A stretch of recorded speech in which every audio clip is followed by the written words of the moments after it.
Mi padre me prohibió hablar en el funeral del abuelo. Las fracasadas no dan discursos, pero el notario se puso de pie y dijo: de hecho, ella es la única que debe hablar hoy. Caminé sin mirarlo, y dejé que la última voluntad le rompiera la voz a él. Nunca fui la favorita de mi familia, y no lo digo como algo dramático, lo digo porque era evidente en cada reunión, en cada comentario, en cada silencio incómodo cuando yo hablaba. Mi papá siempre tuvo una forma muy clara de dejarme en mi lugar sin necesidad de gritar, aunque cuando lo hacía tampoco se contenía. Para él, yo era la que no terminó la universidad, la que no llegó a nada, la que siempre estaba un paso atrás del estándar que él había decidido que era el correcto. Y no terminé la universidad, pero no fue porque me diera la gana tirar todo a la mierda, fue porque alguien tenía que hacerse cargo cuando mi abuelo empezó a enfermarse y nadie más quiso hacerlo. Mi abuelo fue la única persona que nunca me miró como si yo fuera un error. Cuando empezó a deteriorarse, yo fui la que iba todos los días, la que le hacía mercado, la que se quedaba con él cuando no podía ni levantarse solo, la que escuchaba sus historias repetidas sin desesperarse. Mientras tanto, el resto de la familia aparecía de vez en cuando, lo suficiente para no quedar como completos desgraciados, pero nunca lo suficiente como para realmente ayudar. Mi papá, por ejemplo, siempre tenía una excusa: que el trabajo, que el tráfico, que no podía, que después iba. Ese después casi nunca llegaba. Yo dejé la universidad en ese momento porque simplemente no podía con todo, y sí, eso me costó caro en mi casa. Mi papá nunca lo dejó ir. Cada discusión terminaba en lo mismo, en que yo había desperdiciado mi vida, en que él no había criado a una hija para que terminara cuidando a un viejo enfermo en lugar de hacer algo útil. Más de una vez me dijo que yo había elegido fracasar, como si hubiera sido una decisión fácil. Y lo peor es que con el tiempo dejé de responderle, porque entendí que no importaba lo que dijera, él ya tenía su versión de mí completamente armada. Cuando mi abuelo murió, todo fue raro desde el principio. No fue solo la tristeza, que obviamente estaba, fue también esa sensación de que algo no estaba del todo bien entre todos. Había tensión en el ambiente, miradas que se evitaban, conversaciones que se cortaban cuando yo me acercaba. Yo estaba demasiado cansada emocionalmente como para ponerme a analizar cada cosa, así que me enfoqué en lo único que me importaba en ese momento, que era despedirme de él como se merecía. El funeral se organizó rápido, en una funeraria bastante normal, nada exagerado. Yo quería decir unas palabras, no porque me sintiera especial, sino porque honestamente sentía que era lo mínimo después de todo el tiempo que pasé con él. No tenía nada preparado, pero sabía que iba a salir algo real, algo que no fuera ese discurso vacío que la gente suele dar para quedar bien. Aún así, dudé en decirlo en voz alta porque ya sabía cómo era mi papá y no quería montar un problema en medio de todo. Lo que sí noté fue que había gente que no esperaba ver, familiares que no aparecían desde hacía años, todos ahora muy presentes, muy correctos, muy interesados en mostrar respeto. Esa mierda siempre me ha parecido falsa, pero en ese momento decidí no engancharme con eso. Yo estaba en otra cosa, en procesar que la única persona que realmente me había visto como suficiente ya no estaba. El día del funeral fue pesado, no por el clima ni nada de esas tonterías, sino por la carga emocional que llevaba encima. Desde que llegué sentí que todo el mundo estaba actuando un papel, incluido mi papá, que de repente parecía el hijo ejemplar frente a los demás. Yo no dije nada, no tenía energía para discutir ni para desenmascarar a nadie en ese momento. Solo quería que todo pasara sin más conflictos. Antes de que empezara el servicio, estuve a punto de acercarme a preguntar si podía decir algo, pero me frené. No porque no quisiera, sino porque algo en el ambiente me decía que no iba a ser tan simple. Había una tensión rara, como si hubiera algo más detrás de todo esto que yo todavía no entendía.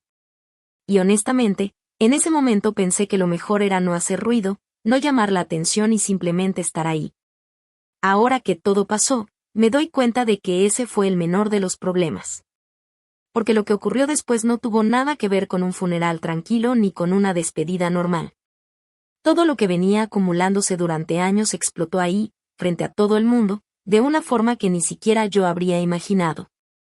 El funeral fue ayer, y todavía estoy tratando de procesar lo que pasó, porque no fue solo una discusión familiar o un comentario fuera de lugar. Fue algo que dejó claro que mi papá nunca me vio como nada más que una carga, y que mi abuelo, al parecer, si había estado viendo todo este tiempo mucho más de lo que nosotros creíamos. Actualización 1. Han pasado unos días desde el funeral y todavía no logro sacarme de la cabeza ese momento exacto en el que todo se rompió frente a todos. Porque fue tan rápido que ni siquiera tuve tiempo de reaccionar como normalmente lo haría. Ese día ya venía cargado desde antes, no solo por la muerte de mi abuelo, sino por todo lo que arrastraba con mi papá desde hace años. Yo ya sabía cómo iba a ser, sabía que en algún punto iba a soltar uno de sus comentarios de mierda, porque nunca pierde la oportunidad de recordarme lo poco que valgo según él, pero aún así no pensé que lo haría ahí, en ese momento, y mucho menos de esa forma. El ambiente en la funeraria era incómodo desde que llegué, con gente que no veía desde hacía años actuando como si hubieran estado presentes todo el tiempo, hablando en voz baja, dando el pésame como si eso compensara su ausencia. Yo estaba enfocada en otra cosa, en despedirme de mi abuelo, en no perder la poca estabilidad emocional que me quedaba, porque honestamente ya estaba bastante agotada de todo. No tenía ganas de pelear, no tenía ganas de demostrar nada, solo quería pasar ese momento sin que se convirtiera en otro episodio más de lo mismo. Antes de que comenzara el servicio, me acerqué a mi papá con la intención de decirle que quería hablar, nada más que eso, sin exigencias, sin drama, solo dejar claro que necesitaba ese espacio. Ni siquiera me dejó terminar. Me miró como siempre, con esa mezcla de desprecio y fastidio que ya me sé de memoria, y me soltó las fracasadas no dan discursos, sin levantar la voz, como si estuviera diciendo algo completamente lógico. Sentí ese golpe inmediato, seco, que te deja sin aire un segundo, pero antes de que pudiera siquiera procesarlo, todo cambió en cuestión de segundos. El notario de la familia, que estaba a unos metros y claramente había escuchado todo, se puso de pie casi de inmediato, como si estuviera esperando ese momento exacto. Y sin darle espacio a nadie para reaccionar dijo en voz clara: de hecho, ella es la única que debe hablar hoy. No hubo pausa, no hubo explicación previa, solo esa frase cayendo en medio del silencio como si hubiera partido el lugar en dos. Fue tan directo que nadie supo cómo reaccionar al principio, y por un instante todo el mundo se quedó completamente quieto, procesando lo que acababa de pasar. Mi papá intentó decir algo, se le notó en la cara que quería recuperar el control, pero no le salió nada útil. Se quedó ahí, atrapado entre lo que acababa de decirme y lo que el notario acababa de exponer frente a todos. Yo tampoco reaccioné de inmediato, me quedé parada unos segundos, sintiendo todas las miradas encima, esa mezcla de curiosidad, incomodidad y juicio que llenaba el lugar. Pero en ese momento entendí algo muy claro, y es que no tenía que pedir permiso para nada, no después de lo que acababa de pasar. Me levanté sin mirarlo, porque sabía que si cruzaba esa mirada iba a volver a sentir ese peso que siempre me ha puesto encima. Caminé al frente con todo eso acumulado en el pecho, no solo por lo que acababa de decirme, sino por años enteros de lo mismo, de comentarios, de desprecio, de hacerme sentir menos en cada oportunidad.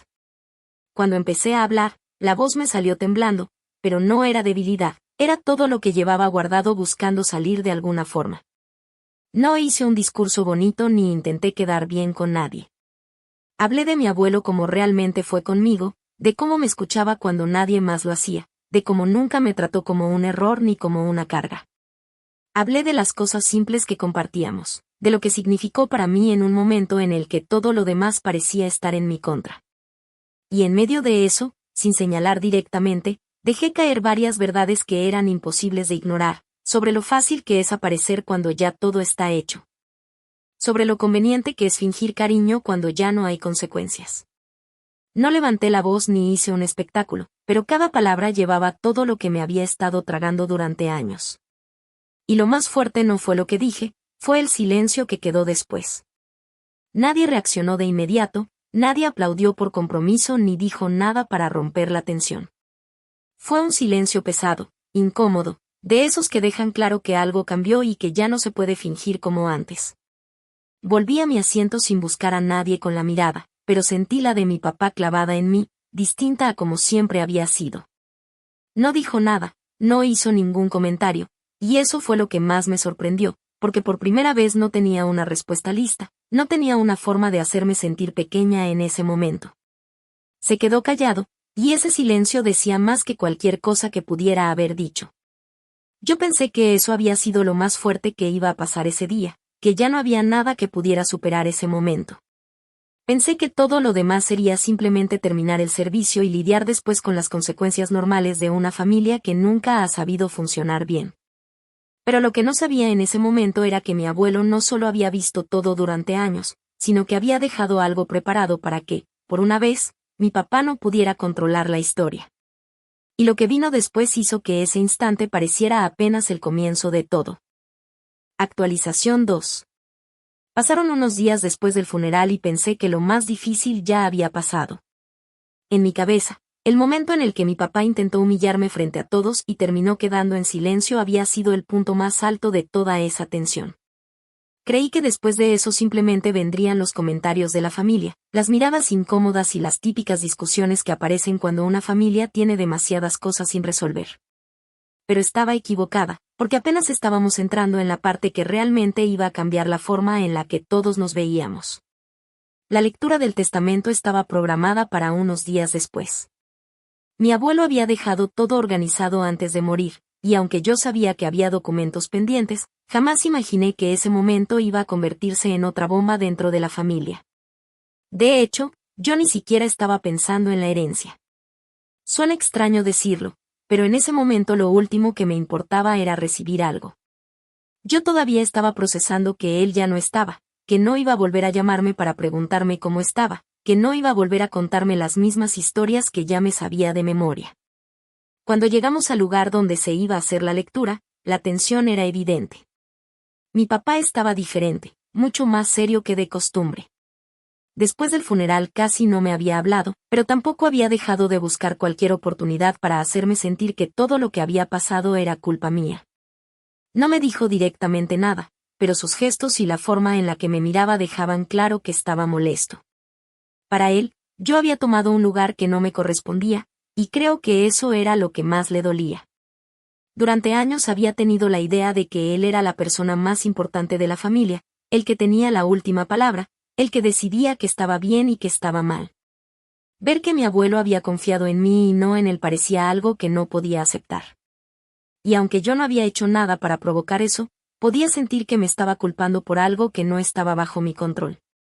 Cuando empezó la lectura, todos permanecimos en silencio. El notario comenzó explicando que mi abuelo había tomado sus decisiones después de pensarlo durante mucho tiempo y que no quería que hubiera discusiones sobre sus deseos.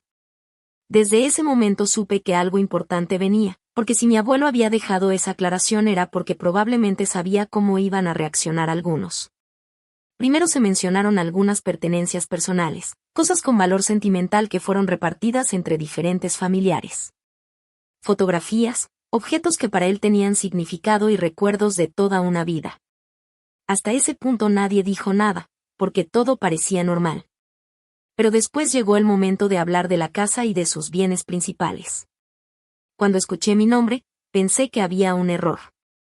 Literalmente miré al notario esperando que se corrigiera, porque no estaba preparada para escuchar eso. Mi abuelo había dejado la casa a mi nombre. No una parte, no algo temporal, sino que había decidido que yo fuera la persona que se quedara con ella. La reacción de mi papá fue inmediata. No esperó ni siquiera a que terminaran de leer. Dijo que eso no tenía sentido, que seguramente había algo mal, que mi abuelo nunca habría hecho algo así. Lo dijo con una seguridad que me sorprendió, como si él tuviera más derecho a saber lo que mi abuelo quería que la persona que realmente estuvo a su lado durante sus últimos años. El notario mantuvo la calma y explicó que la decisión era completamente de mi abuelo y que había dejado sus razones por escrito. Ahí fue cuando mi papá cambió el tono. Ya no era sorpresa, era enojo. Dijo que yo había manipulado la situación, que seguro mi abuelo había tomado esa decisión porque yo había estado más cerca de él en sus últimos meses. Lo dijo como si cuidar a alguien fuera una especie de truco para conseguir algo. Eso fue lo que más me dolió, porque confirmó algo que en el fondo siempre había sabido. Mi papá no veía el tiempo que pasé con mi abuelo como amor o responsabilidad. Para él era simplemente una ventaja que yo había aprovechado. No podía aceptar que alguien hubiera elegido reconocerme sin que hubiera una razón oculta detrás. Algunos familiares intentaron calmarlo, pero otros empezaron a hacer comentarios incómodos. Hubo personas que me miraban como si yo hubiera ganado algo que no merecía. como si hubiera estado esperando que mi abuelo muriera para quedarme con su casa. Y eso me dio mucha rabia, porque ninguno de ellos estuvo cuando él necesitaba ayuda. Ninguno de ellos vio las veces que tuve que reorganizar mi vida para acompañarlo. Después de la reunión, mi papá me alcanzó afuera y por primera vez en mucho tiempo dejó de fingir. Ya no era el padre preocupado, ya no era el hombre que decía que quería lo mejor para mí. Estaba furioso. Me dijo que había destruido la familia, que mi abuelo había sido injusto y que yo debería haber rechazado la herencia. Según él, lo correcto habría sido entregarle todo a él porque era su hijo. Yo lo escuché en silencio, y creo que eso fue lo que más lo molestó. Durante años había conseguido que yo me defendiera, que explicara mis decisiones, que buscara demostrarle que no era una decepción. Pero esta vez no tenía ganas de hacerlo. No iba a convencer a alguien que había decidido no verme desde hacía años. Le respondí solamente que mi abuelo no me había dejado la casa porque yo se la hubiera pedido, sino porque él quiso reconocer a la persona que estuvo ahí cuando más lo necesitaba. No le gustó escuchar eso. De hecho, creo que esa frase le dolió más que cualquier insulto, porque era la verdad que llevaba años intentando ignorar. Esa noche llegué a casa y encontré algo que el notario me había entregado después de la reunión. Era una carta de mi abuelo dirigida a mí. La abrí sin saber qué esperar, pero después de leer las primeras líneas tuve que detenerme varias veces porque sentía una mezcla extraña de tristeza y rabia. Mi abuelo sabía perfectamente cómo me había tratado mi papá. Sabía que muchas veces yo había dudado de mí misma por culpa de sus palabras. En la carta me decía que no quería que yo pasara el resto de mi vida intentando demostrarle a alguien que tenía valor, porque mi valor nunca había dependido de la opinión de otra persona. También escribió algo que todavía recuerdo porque fue lo que más me golpeó. Me dijo que él había visto quién estaba cuando las cosas eran difíciles y quién solo aparecía cuando era conveniente. Que no estaba dejando la casa como un premio, sino como una forma de darme la estabilidad que tantas veces me habían hecho sentir que no merecía. Después de leer esa carta entendí que mi abuelo no solo había dejado una propiedad. Había dejado una respuesta. Durante años mi papá había decidido que yo era la decepción de la familia, pero la última persona que realmente importaba para mí había decidido demostrar exactamente lo contrario. Y aunque una parte de mí seguía triste por perderlo, otra parte empezó a sentir algo que no había sentido antes. Ya no era solo dolor.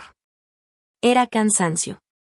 Era esa sensación de haber aguantado demasiado tiempo y finalmente entender que no tenía por qué seguir permitiendo que alguien me hiciera sentir menos. Lo que mi papá no sabía era que yo ya no estaba intentando ganarme su aprobación. Esa etapa se había terminado. Y si él pensaba que podía seguir tratándome como siempre después de todo lo que había pasado, estaba a punto de descubrir que la hija que él creía conocer ya no existía. Actualización final. Pasaron varios meses desde la lectura del testamento y durante ese tiempo muchas cosas cambiaron, aunque no de la forma en la que mi papá esperaba. Creo que él asumió que después del enojo inicial yo iba a terminar cediendo, que en algún momento iba a sentir culpa y que iba a buscar la manera de arreglar las cosas como siempre había hecho. Porque esa era la dinámica que tuvimos durante años. Él decía algo hiriente, yo me quedaba afectada, después intentaba explicarme o defenderme, y al final terminaba siendo yo la que buscaba mantener la paz. Esta vez fue diferente. No porque de repente dejara de dolerme lo que había pasado, sino porque finalmente entendí que llevaba demasiado tiempo intentando conseguir la aprobación de alguien que nunca había tenido intención de dármela. Durante años pensé que si terminaba mis estudios, si conseguía un buen trabajo, si hacía todo perfecto, algún día iba a mirarme y decirme que estaba orgulloso de mí. Pero después de todo lo que ocurrió entendí que el problema nunca había sido lo que yo hacía o dejaba de hacer, sino la forma en la que él había decidido verme. Después de la lectura del testamento, mi papá prácticamente desapareció durante unas semanas. No me llamó, no preguntó cómo estaba, no quiso saber nada de mí. La única comunicación que recibía era a través de familiares que intentaban convencerme de hablar con él. Algunos me decían que debía entenderlo porque estaba pasando por un duelo, que acababa de perder a su padre y que seguramente estaba reaccionando mal por eso. Yo podía entender que estuviera sufriendo, pero una cosa era estar triste y otra muy diferente era usar el dolor como excusa para seguir tratándome como si yo fuera el problema. Lo más irónico era que muchas de esas personas que ahora defendían a mi papá eran las mismas que casi nunca aparecieron cuando mi abuelo necesitaba ayuda. De repente todos tenían una opinión sobre lo que era correcto, sobre cómo debía actuar yo, sobre lo que mi abuelo habría querido. Pero nadie parecía recordar que cuando él estaba enfermo, cuando necesitaba compañía, cuando había días difíciles, era yo quien estaba ahí. Con el paso del tiempo empecé a organizar mi vida con la casa de mi abuelo. No fue sencillo, porque cada habitación tenía recuerdos de él y había momentos en los que todavía me costaba aceptar que ya no iba a verlo ahí. Pero también sentía que estaba cumpliendo algo que él quería. No se trataba de tener una propiedad o de haber recibido algo, se trataba de tener por primera vez un lugar donde no sentía que tenía que demostrar que merecía estar. Mi papá volvió a aparecer después de un tiempo, pero no volvió de la forma que esperaba.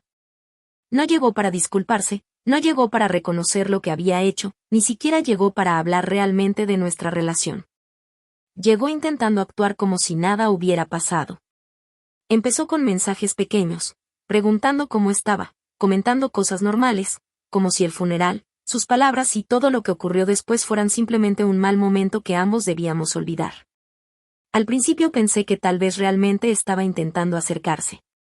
Una parte de mí, la parte que todavía era esa niña que quería que su papá la reconociera, quiso creer que algo había cambiado. Pero esa ilusión duró poco porque rápidamente aparecieron los mismos patrones de siempre. Las conversaciones terminaban girando alrededor de él, de lo injusto que era todo para él, de cómo sentía que había perdido cosas que le correspondían. Nunca preguntó cómo me había sentido yo cuando me dijo que era una fracasada frente al funeral de mi propio abuelo. Nunca mencionó el hecho de que intentó quitarme un momento que mi abuelo había querido que tuviera. Nunca habló de la carta, ni de las razones por las que mi abuelo había tomado sus decisiones. Simplemente quería que pasáramos la página porque para él era más cómodo fingir que nada había ocurrido. Ahí fue cuando entendí que mi venganza no iba a ser gritarle, insultarlo o hacerle pasar una vergüenza pública como él me la había hecho pasar a mí. La mejor forma de demostrarle que ya no tenía poder sobre mí era dejar de reaccionar como siempre esperaba que reaccionara. Él estaba acostumbrado a verme buscando su aprobación, buscando arreglar las cosas, intentando demostrarle que no era una decepción. Pero esta vez no iba a darle eso. Un día volvió a tocar el tema de la casa. Intentó hacerlo de una manera más tranquila, diciendo que al final seguía siendo su familia y que era absurdo que yo actuara como si él fuera un extraño. Me dijo que esperaba que yo entendiera que él era su hijo y que mi abuelo probablemente no había pensado bien las cosas. Esa frase fue la que terminó de confirmarme todo. Porque incluso después de meses, incluso después de haber visto la carta de mi abuelo y saber exactamente por qué había tomado esa decisión, seguía pensando que él era quien merecía algo más que yo. Seguía creyendo que el simple hecho de ser su hijo le daba más derecho que la persona que estuvo presente cuando realmente hacía falta. Lo miré y le dije algo que nunca pensé que sería capaz de decirle. Le recordé sus propias palabras de aquel día. Le dije que él había sido quien me había dicho que las fracasadas no daban discursos. Pero que al final había sido precisamente esa persona a la que él menospreciaba la que mi abuelo había elegido para hablar en el momento más importante. Le dije que durante años había intentado convencerme de que yo no valía nada, pero que la última decisión de mi abuelo había demostrado exactamente lo contrario. No gritó. No tuvo una respuesta rápida. Y para alguien como él, eso fue más fuerte que cualquier discusión. Porque por primera vez no podía cambiar la conversación, no podía hacerme sentir culpable, no podía convertir todo en algo que yo había hecho mal. Después de eso nuestra relación quedó prácticamente terminada.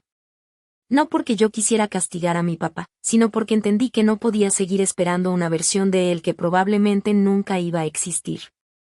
Dejé de perseguir conversaciones, dejé de buscar explicaciones y dejé de intentar ganarme un lugar donde siempre me habían hecho sentir que tenía que competir. Con el tiempo, algunos familiares que al principio me criticaron empezaron a cambiar su actitud.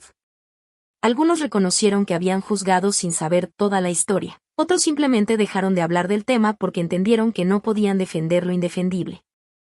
Yo no necesitaba que todos estuvieran de mi lado, porque por primera vez en mi vida yo estaba de mi lado. Todavía extraño a mi abuelo. Todavía hay días en los que quisiera poder llamarlo y contarle todo lo que pasó. Pero también sé que, de alguna manera, Él ya había entendido lo que yo tardé años en aceptar. Él sabía que mi papá podía hacerme sentir pequeña si yo se lo permitía, y por eso dejó todo preparado para recordarme algo que yo había olvidado. Que mi valor no dependía de que mi papá lo reconociera. Y esa terminó siendo la verdadera razón por la que no dejé que mi papá ganara. No fue por la casa, no fue por el dinero y ni siquiera fue por demostrarle algo. Fue porque durante años él pensó que podía decidir quién era yo, y al final la última palabra la tuvo la persona que realmente me conoció.